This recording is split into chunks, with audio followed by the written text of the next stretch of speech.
एक नंबर से मैं रुक गया था, उसको इतना गंदा लगा, मैं उस दिन बहुत रोया। मतलब भाई तेरा यूनियन बैंक में हो गया, बधाई हो बधाई हो, आज तो ये ऑफिसर बन गया मेरा। तो अच्छी फीलिंग थी ना जब मैंने मम्मी को बताया।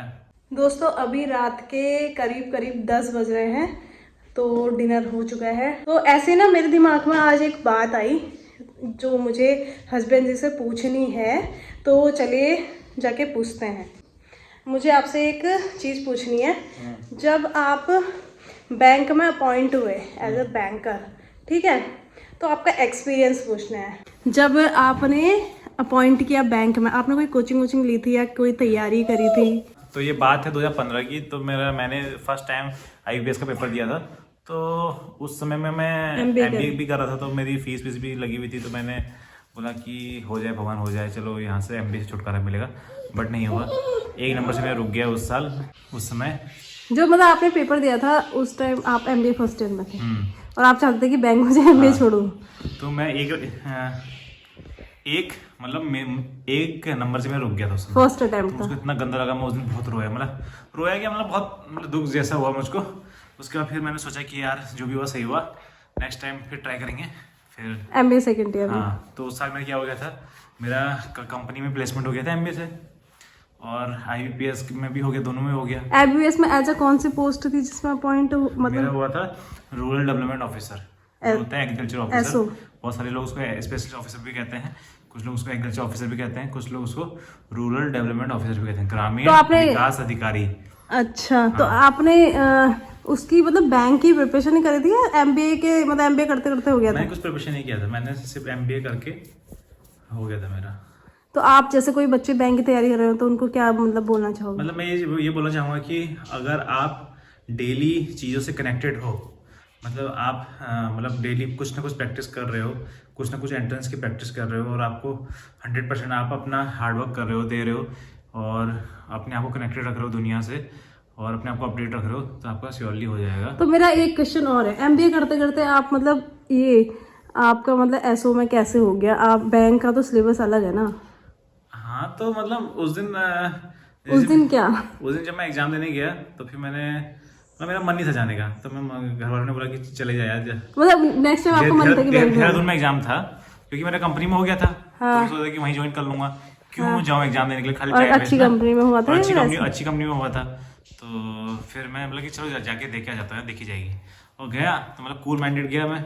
तो मम्मी ने बोला कि जा तो देने जा, मन नहीं है तो तब भी जा देने। तो मैं गया, उसके बाद अंदर 200 क्वेश्चन आते हैं, तो 200 क्वेश्चन में 200 क्वेश्चन कर दिए मैंने। 200 आते थे मतलब हाँ, आपको? मतलब मैंने कर दिए। उसके बाद फिर वहाँ क्या होता है कि बहुत सारे लोग के पास डेफिशिएंसी ऑफ टाइम भी होता है, क्योंकि इतना 200 क्वेश्चन करने हैं आपको, और टाइम आपके पास शायद 120 मिनट्स ही होते हैं, 2 घंटे में 200 क्वेश्चन। बट मैंने उसको दोबारा रिपीट कर दिया। एक बार मैं वही तो पूछ रही हूँ आपसे, आप MBA के साथ साथ आपने बैंक की प्रिपरेशन कैसे की? मतलब बैंक का सिलेबस तो अलग होता है ना? कुछ नहीं होता सिलेबस, सारा सेम ही होता है MBA और पिछले साल पढ़ा था। पिछले साल में क्या MBA की कोचिंग ली थी? नहीं, बैंक की कोचिंग ली थी। बैंक की कोचिंग ली थी, मतलब मैंने खुद से पढ़ा था, सेल्फ स्टडी। हाँ, तो इस बार थोड़ा सा रिवाइज किया था तो हो गया। अच्छा, तो फिर आप बट मैंने छोड़ दिया था, मतलब इतनी मेहनत नहीं करी थी फर्स्ट में, ज्यादा मेहनत मेरा निकल गया। फिर उसके बाद मेरा इंटरव्यू हुआ, तो इंटरव्यू में भी उन्होंने बोला कि अच्छा बताओ गोलजू भगवान कौन है, और उत्तराखंड क्यों फेमस है, tell me about yourself. और ऐसी कुछ चीज़ें पूछी। उन्होंने बोला कि आपने कहीं पर वो तो नहीं लिया है, प्लेसमेंट तो नहीं लिया। मैंने बोला कि सर नहीं लिया है अभी तक।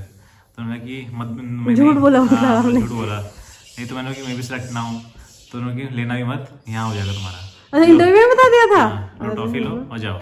हाँ, फिर आप खुश होते आए होंगे। मैं चाचा के साथ शॉपिंग के लिए गया था, उनकी दुकान का सामान लेने के लिए। अल्मोड़ा में है रहते ना चाचा लोग? हाँ, तो वहाँ पे गया, तो नहीं, अल्मोड़ा में उनकी दुकान है। गाइस, आपको अल्मोड़ा पता होगा, अल्मोड़ा इज़ फेमस फॉर बाल मिठाईज, और वहाँ पे एक मार्केट है, दैट इज़ पटाल मार्केट। और वहाँ पे ना बहुत अच्छा मतलब ब्यूटी टूरिस्ट एरिया भी है। तो चाचा की दुकान वहीं पे है। तो हम हल्द्वानी गए थे, हल्द्वानी वहाँ से 91 किलोमीटर से, तो हम हल्द्वानी गए थे। तो वहाँ पे हम कॉपी खरीदे थे। तो वहाँ से फ़ोन आया मुझे हॉस्टल से, मेरे एक क्लासमेट का, कि भाई तेरा यूनियन बैंक में हो गया। मैंने क्या, सही बोल रहा है? फिर आप सबसे पहली कॉल किसे करी, या फिर चाचा को बताया? फिर चाचा को सबसे पहले मैं बताया, क्योंकि चाचा से भी ना बहुत ज़्यादा कनेक्टेड हो। तो चाचा भी बोले बधाई हो बधाई हो। आज तो ये ऑफिसर बन गया मेरा। चाचा भी जहाँ भी जा रहे हैं, बैंक में हो गया इसका, मेरा भतीजा मेरे ऑफिसर भतीजे हो गया। बैंक में हो गया ऑफिसर में। फिर उसके वो फीलिंग कैसी थी? मतलब ऐसी फीलिंग थी ना, वो फीलिंग अलग ही होती है।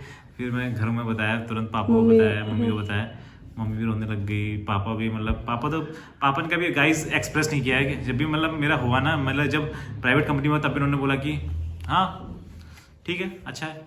हाँ। फिर उसके बाद जब मेरा यहाँ हुआ बैंक में, फिर उन्होंने फिर भी ऐसे बोला अच्छा ठीक है अब पोस्टिंग कहाँ है? ज्वाइनिंग कब है? अच्छा, और जब इसका प्रमोशन, ठीक है गुड, बस इतना बोला और कुछ नहीं बोला गाइस। लाइक होता है ना कि एक मतलब एक फीलिंग आती है फादर के अंदर, वो इंटरनल बट पापा ना दिखाते नहीं है, बट उनके अंदर फीलिंग थी।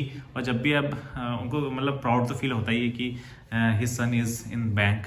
तो ये बट पापा ये है कि मतलब बच्चों के सामने एक्सप्रेस नहीं वेरी करते। मतलब एक्सट्रीम फीलिंग कह सकते हैं उसको। तो गाइस मैं चाहता हूँ कि बहुत सारे लोग हैं जो अभी IPS की तैयारी कर रहे हैं, मतलब ये मैं मानता हूँ कि पेपर टफ है, बट ऐसा नहीं कि निकल नहीं सकता। आप कोशिश करो टाइमली। मैंने मतलब मुझको याद है कि मुझे मतलब मैं करता था तैयारी, मतलब मेरा ये था कि मैं 2-3 घंटे पढ़ूंगा तो बहुत, अभी भी मैं दीक्षा के सामने पढ़ता हूँ तो बहुत वैसे पढ़ता हूँ, तो मैं 2-3 घंटे पढ़ता था और एकदम उससे कोई डिस्टर्बेंस नहीं।